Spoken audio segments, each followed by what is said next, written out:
All right then. It is recording and we are good. Hello, y'all. What are we doing this time? Okay, welcome everyone to Jimerz Rantz episode 2. I kind of rushed this one a little bit due to the fact that I kind of wanted to get one in before the weekend. So I have here with me Katie O'Connor, who is an instructor here at the New Mexico State University. I've taken numerous courses with her, and along the way, she's allowed me to kind of delve deeper into these kind of interests that I have in alternative methods of helping individuals find sobriety. And I give a lot of credit to her because she's kind of been like that. I guess what's the word I'm looking for here? Just a guide, I guess, because she showed me new ways of trying to help people, and she shares my ideas of trying to help people reconnect with nature and the holistic methods of using those kinds of recovery therapies for helping people find sobriety. Right. Okay. So helping him along the way with finding those routes to getting there. There's definitely lots of routes to find the self and to get in touch with yourself, and especially the part of yourself that is working on healing yourself. I originally got my master's degree in counseling psychology, and I did my internship in addictions. I enjoyed working with people that had different addictions, simply because I felt like there were a lot of tools and techniques that could help them. And so I did have a little bit of experience in the past. I also worked in the area of eco-psychology, which is really looking at how the earth can help heal people.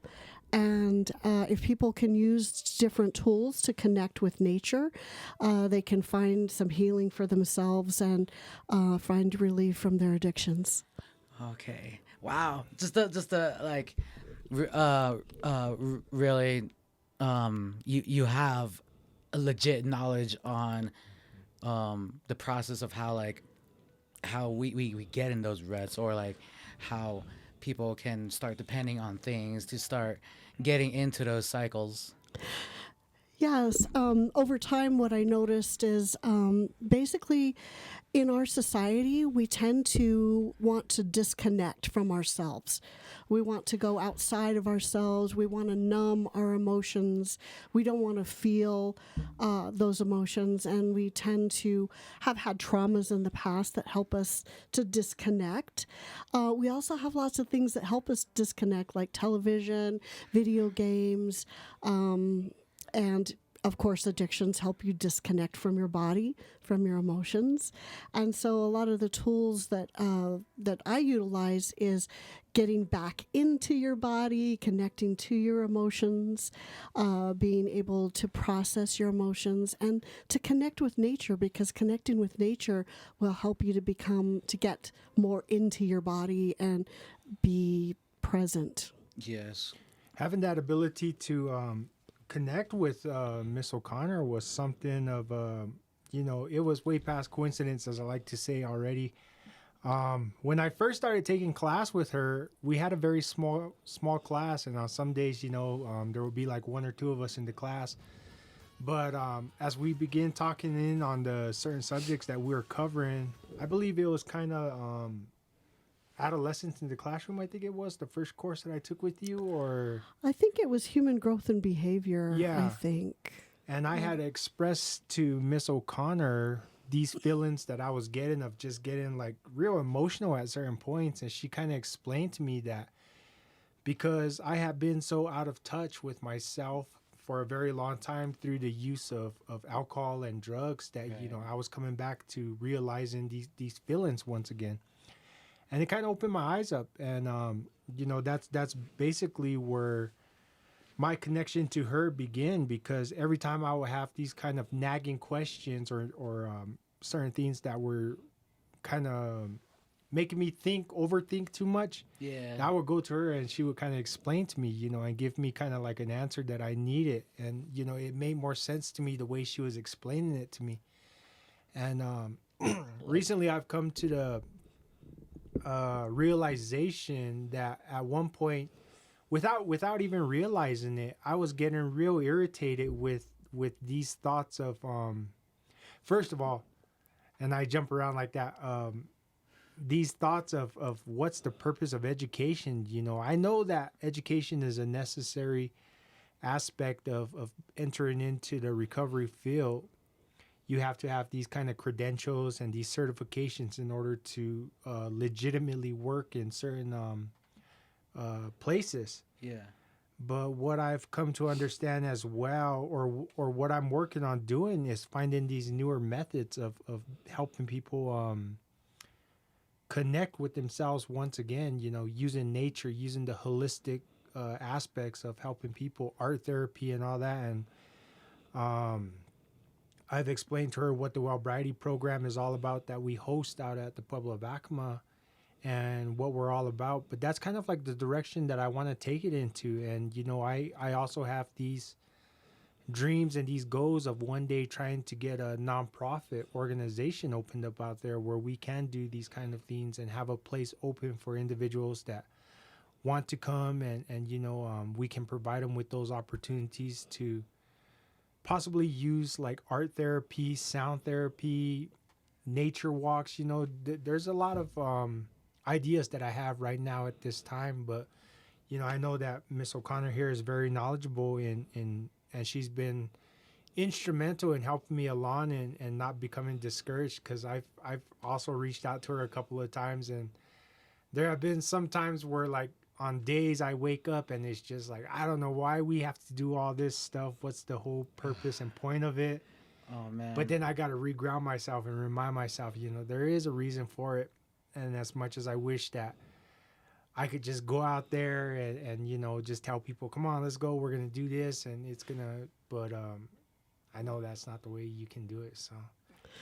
Yeah, a lot of people want to avoid those emotions. And what I tell people is you cannot access your superpowers until you get into your emotions and learn how to utilize them and flow with those emotions. Yes. And so consciousness studies are very important in my field, because we look at different levels of consciousness and how people are able to become either more awake or less awake at times to life and the issues of life and their emotions.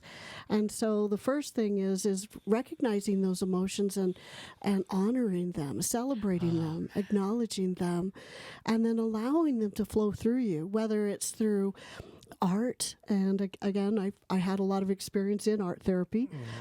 So art therapy, music, meditation.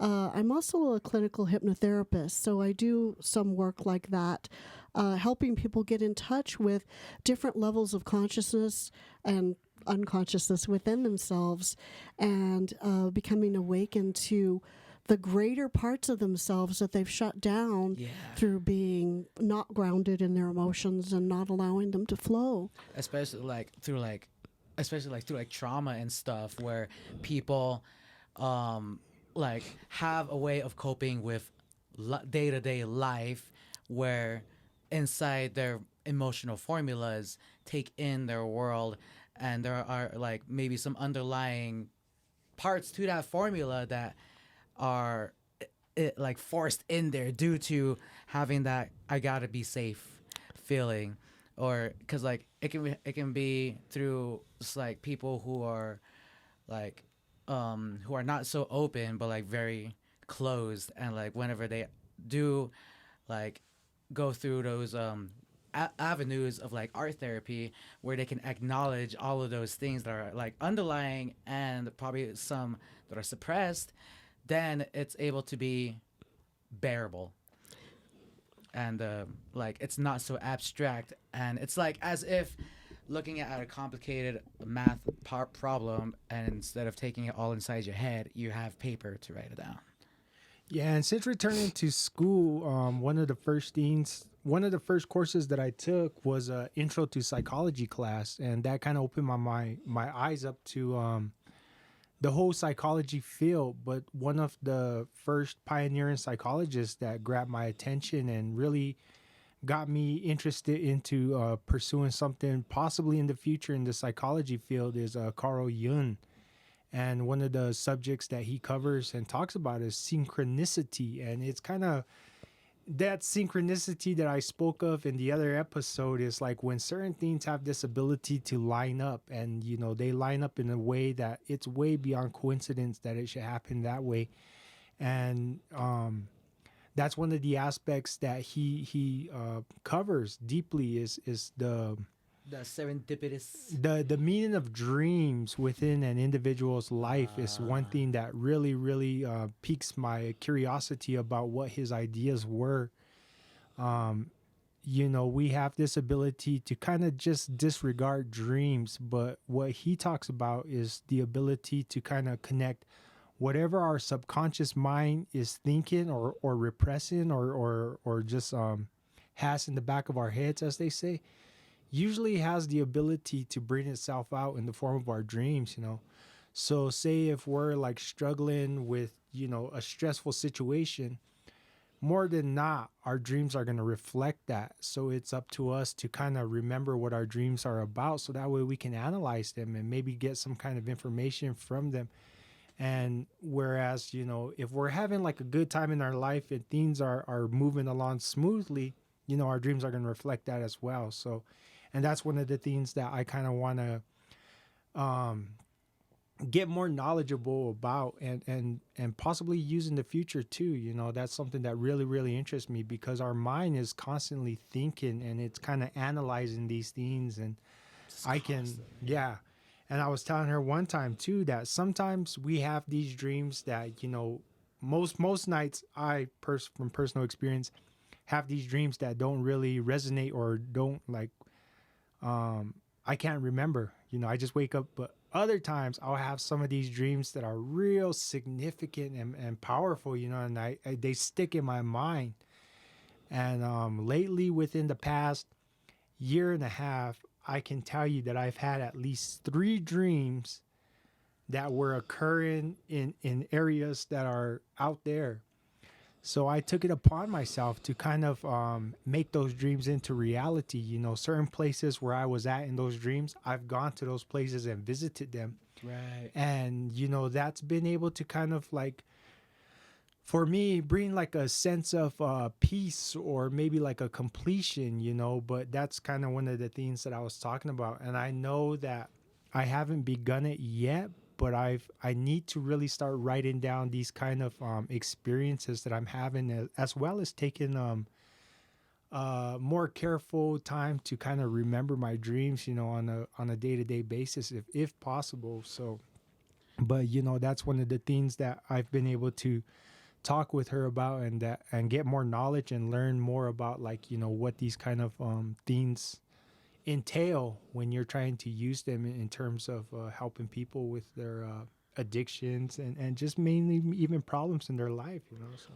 Well, and what you're talking about is Carl Jung or Carl Jung, depending on which part of the country you're from. But basically, he opened the door to a lot of different types of experiences that psychologists had not looked at prior to him.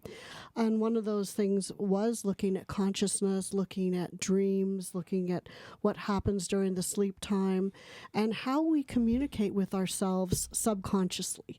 And so again, we talk about that in hypnotherapy as well, as having a subconscious, a conscious mind, and learning how to access that.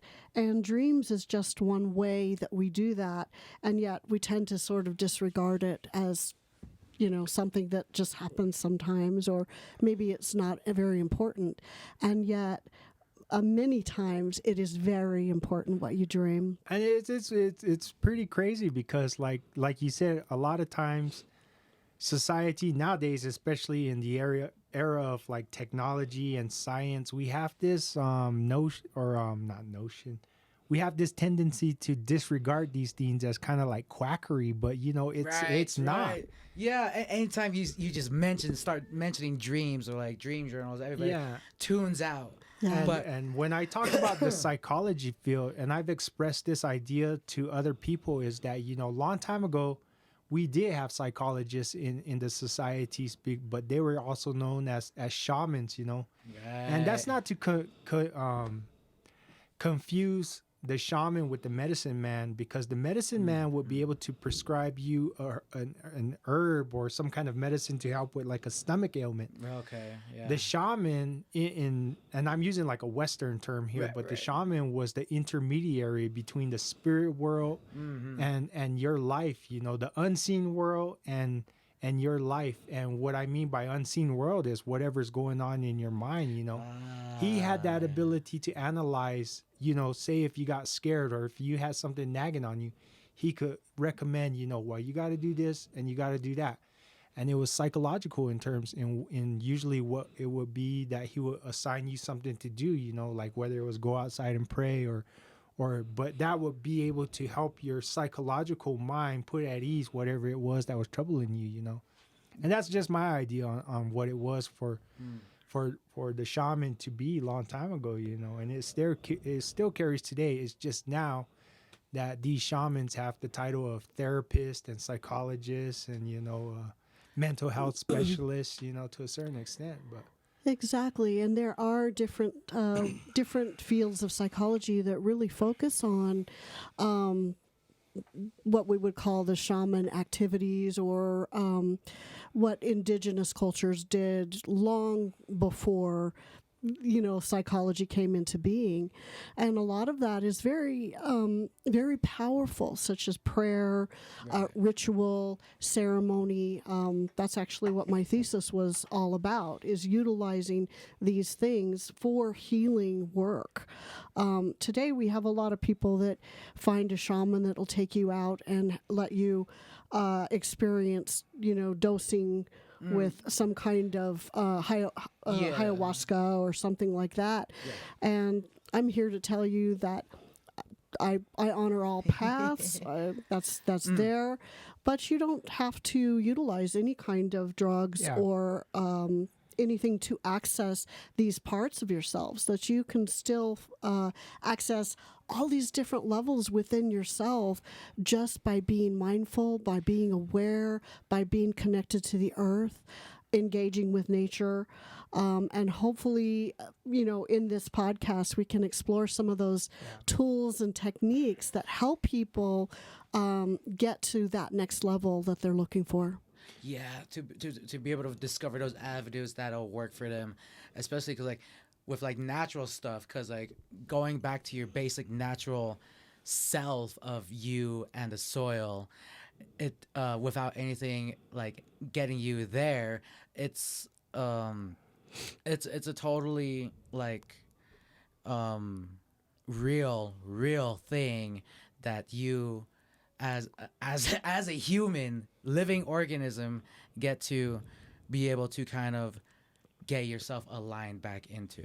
And that was something that we talked about yesterday too. Nate was the one that brought it up, that a lot of the people, you know, they just did it on their own. And then I responded to him by saying that, yeah, there was people ahead of us that didn't have AA meetings, that didn't have, you know, Narcotics Anonymous meetings. But now it's a new method that's in play now to help people heal themselves. But that's no different from, you know, the community houses that certain societies had back in the day, where they all came together and, you know, met and talked. And that's one of the things that I've also expressed to Katie as well, is that we need to get back in touch with our ability to communicate with each other.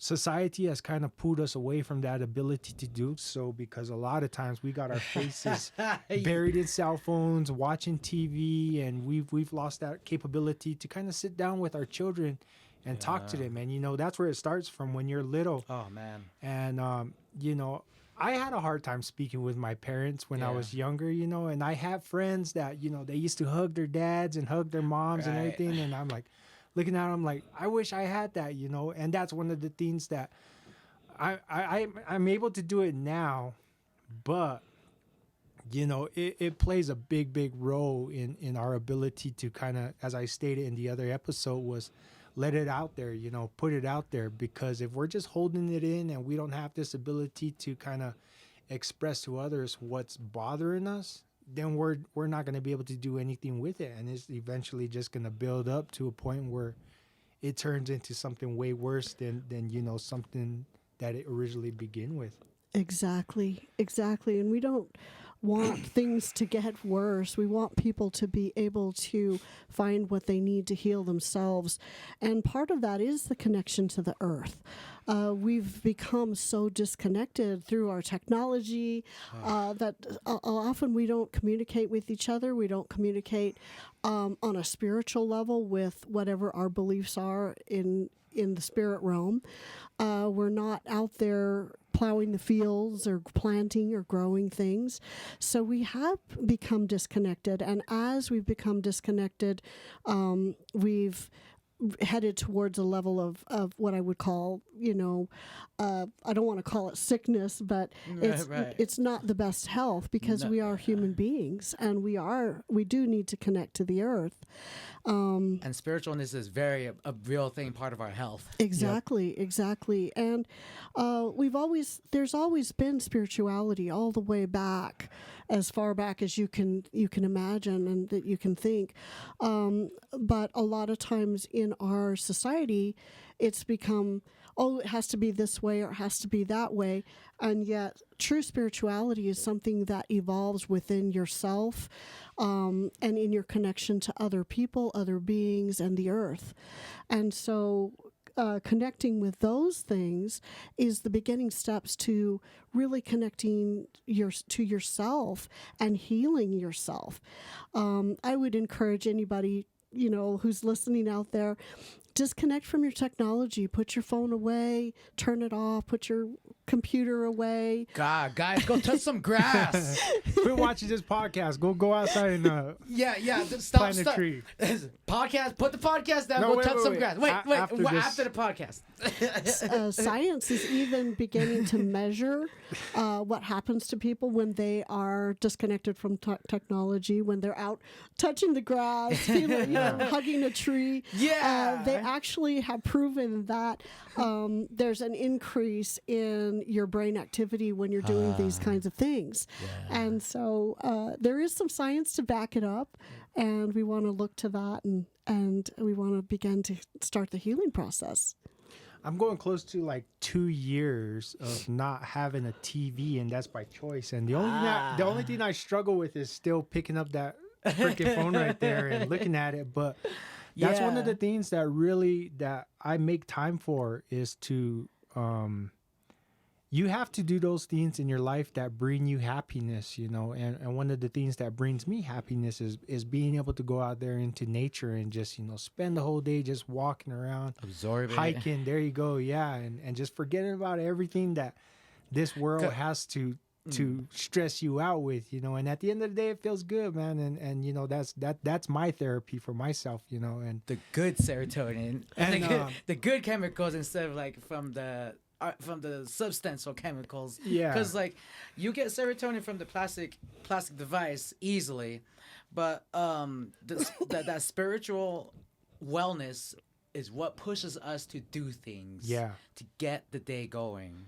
And we need to look after that. Like Katie was saying, that a lot of times, our brains have become rewired to get those kind of like hormones and those endorphins that from fix. Yeah, the fix from the cell phones. But I was gonna say also that when I'm out there in nature, those have always been the times when I've had this ability to have the most mind-opening ideas. And I always say this, that I'm going to take a journal out there and write these things down, but, I never do.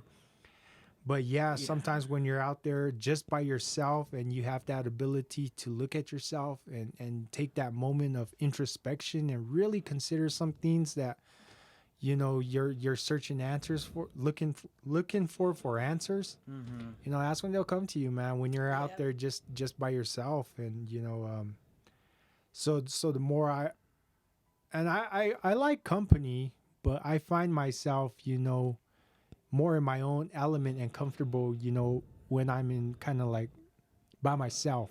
The only kind of mindfulness that all you need to do is you're right here. Yeah. part of what he's talking about is getting out of the mind and getting into your consciousness. Yes. The consciousness of the universe, the earth, the spirit, whatever you want to call it. Yeah. When you can disconnect from your mind and stop trying to analyze and fix and, things, Reason. and just get into the feeling of consciousness, it takes you to a whole different level. This is one reason meditation is so important, is being able to get out of your head and into that consciousness and to just be. And sit there and feel and be with. And it's hard because a lot of times people think, I have to bring my mind back and focus on the breath. And there's all these feelings about meditation that are not necessarily true. You can do a meditation in 1 minute. You can do it in 30 seconds. It's a matter of being able to get centered, to get still, to get into the breath, get into your breathing, and to push your mind out into the universe and to allow it to be. It's in those moments that we heal. And actually more and more science is coming out with studies that show us that the longer you meditate each day, the more healing you bring to your body. And they've proven this through looking at CAT scans and looking at scans of the brain. And they can actually tell that somebody that's meditated for 5 years has increased their physical age by 2. So you actually become younger the more you meditate. And that's because it increases the telomeres in the brain, which are the anti-aging properties of the brain. And so the more you meditate, the more you increase your telomeres, you grow your brain in a way, and you increase your life, and you increase your ability. You sort of move into an anti-aging mode. Wow. So it's very important. To just be mindful and to not, like, I love that, just to be. Yeah. And to not think. Because thinking is really, it uses a lot of energy. And just being is that kind of like, not like recharging, but kind of more like a state of rest. Yes. A state of being with and not escaping.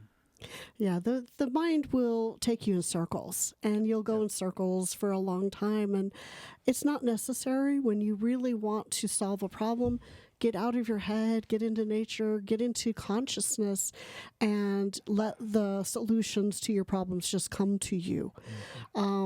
I've been working in meditation for a while, and I'm just going to put a shameful plug out there. If anybody's interested in guided meditations, go to Rhythms of Light on SoundCloud. That's my channel, Rhythms of Light Meditations. You can find, if you Google it, you can find it.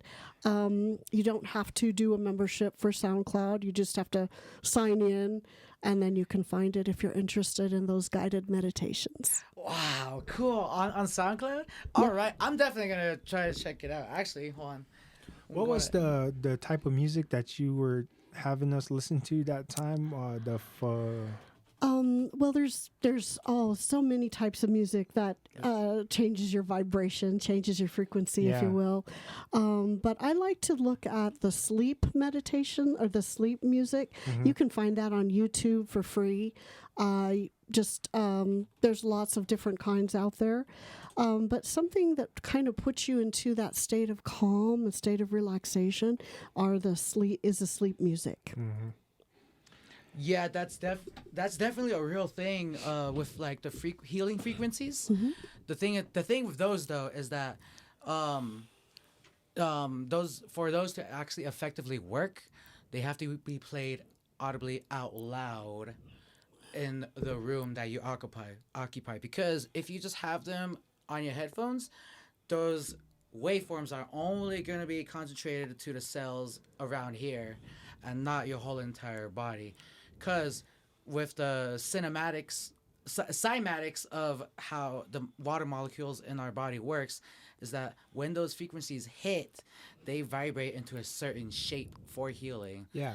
and for that to happen, it needs to be played out loud. I've seen those videos on YouTube. I can't remember what they're called, but they put that sand on those sheets, and they put those vibrations at certain hertzes, and it makes like designs, So that just goes to show you how powerful, certain frequencies are. Yeah, they definitely have discovered that different frequencies can do different things, such as if you want to lose weight, you can be at a certain hertz that's supposed to help that. If you want healing, there's different ones for different things. And so it's really exciting. Yeah. These things are really exciting. And the more we reach out, the more we learn.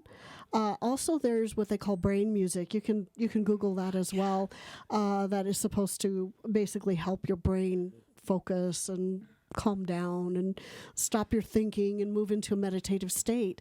And that's what we're always looking for, is grounding ourselves to the earth, centering ourselves, allowing our emotions to flow and let them come out, and just basically entering that state of that mindful meditative state. And I'm glad that you brought this subject up, or this topic up, because this is what I wanted to talk to or touch lightly upon. We could probably go on deeper into it in another episode, but if you've ever heard of the books called the Hermetica, the Kybalion, and I think it's the Emerald Tablets, but they talk about vibrations and frequency, and that's where that whole as above, below come into play. And the ancients, they knew something, that we've kind of lost along the way, and that ability to kind of use these, I don't want to say like hidden teachings, but just forgotten things that, that they knew something, and unfortunately we've kind of lost touch with that ability to use those kind of that knowledge, in this modern day. I just lost my thought right there, but it's go ahead. I just wanted to add, in metaphysical studies and esoteric studies, vibration and frequency have always been at the core of a lot of those teachings. And they're very, very old. They go back, even looking at ancient sites upon the earth, different temples and places like that. A lot of them were built on what they would call high frequency or high vibrational areas. And so they've already looked at that as, what does the earth have to offer? Why are there higher vibrations or higher frequencies in some places and not in others? And then if we add some kind of spiritual practices that were formed there, of course, that also changes the energy of those sites. And so what we do, what we think, what we feel, and what we put out on a daily basis is really important. We need to have the best thoughts. We need to have the highest vibration. We want to emanate a light, in a feeling of love, respect for everyone and the earth. And if we do that, we're considered to be at a higher frequency or a higher vibration. And when we're in those higher vibrations, we're more inclined to be able to heal ourselves and others and the earth. And that was what I was wanting to say, was the power of the mind. That mind over matter is absolutely true, because, they've done it. And that's one of the papers that I wrote about too, was the placebo effect. If you can tell someone that this is like a medicine and they believe it, that's all it takes, for them to have that ability to kind of take a sugar pill and boom, because they think that it's a medicine. That's that power, It's that crazy power of like letting your body do its thing whenever, especially with the placebo thing, like in a way tricking your body into like oh, this is helping me, but the body's actually just doing it 100%. So that's amazing, man.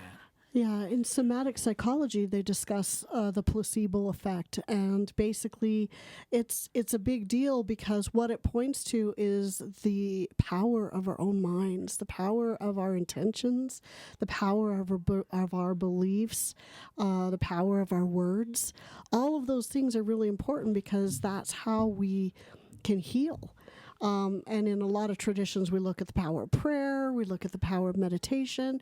And this is what I tell people in my classes is watch what you say and how you say it. And don't say something bad about yourself. Only put the positive out there, even if you don't believe it, even if you're having a hard time believing it about yourself. Jump into that and say, okay, I'm gonna do my best to believe this about myself today, and that in itself can be a very healing effect. And that's part of the thing that I also have a strong stance about is the use of medications. You know, in this day and age, I kind of am of the opinion that we're over reliant on certain medications. And don't get me wrong, there are certain medicines that are necessary out there for people that have certain ailments. But in terms of you know, just automatically turn into Ritalin or Prozac or some kind of antidepressant to be like the panacea for these people that suffer from certain things, I think that's one of the things that, you know, we have to, that's why I was saying we have to get back to this ability to be able to communicate. So that way we're not so heavily reliant upon like medications to fix everything. You know, because I and this is just my opinion, you know, and like I said, there are medications out there that are necessary that have been proven to do these things. But, you know, I think that there's more ground to be made when we have this ability to communicate with each other and talk and do this rather than just give someone a pill and say, oh, here, take this and this is going to help you feel better. Stop feeling like that or something. Yeah. That's why counseling is so powerful. If you have somebody that you can talk to about your issues or even about the things that you don't even want to admit to yourself, just having that one person to listen to you is very powerful. But I do want to say, we're not doctors here, so make sure you talk to your doctor or your counselor, your psychologist before making any decisions about medication. But you can start inquiring and looking at different tools that will help you on your path. Now, maybe you are on some kind of medication, and that's okay. There's nothing wrong with that. But also finding other tools to help you start growing in your life, facilitating your own health and wellness is very, very important. And you can add to those medications, and then hopefully eventually you can get off those medications. The goal is to get total health without supplementation like that. Yeah, and I'm glad you brought that up because, you know, I shouldn't be telling anyone something like that without any kind of proper medical training. Disclaimer. So, yeah. Continue to take your medications as necessary. Don't be throwing your medicine over the bridge just because you feel like you had a breakthrough. Talk with your doctor. Yeah. Make sure you ease in and out of things. It's your body. Don't do anything drastic too much. Take care of yourself. All right. So, but, you know, this is just episode 2 of what I'm hoping is many, many more episodes where we can discuss these kind of topics right now. And I think this one went well as well. So, yeah, thank you. Thank you for coming here. And like I said, you know, I look to you for a lot of answers and guidance in this area. So, you know, I'm thankful that, you know, you're always here ready to help me along and do these kind of things. And once again, thank you to Tommy Skeets. Is it Skeets or Skeet? Skeet. For helping us out with the audio stuff. And of course. So thank you guys for coming and utilizing the room. And it sounded pretty good. And it was very interesting. I liked it. Yeah. It was a good take. Glad to be of help. Yes. And what was your My name is Kathleen O'Connor, and I teach counseling psychology, early childhood education courses here at NMSU Grants. So check us out. If you want to get a degree, this is a great time to get one. Yep. And they just opened up the associate's degree in counseling and community psychology. So if you're looking to enter into the recovery field, this is the place to come. So coming to you once again from Club or Studio 505 here at the NMSU Grants campus recording room in the library. That's it for now. All right. Have a great day, everyone. We will see you next time. Oh, yeah. And today I'm wearing my moccasins. I'm wearing my moccasins here today because it's Rock Your Mocks Day here on the campus. I was gonna say those are tight, All man. right. Other than that, we'll see you. Have a great day. Bye, guys. Bye.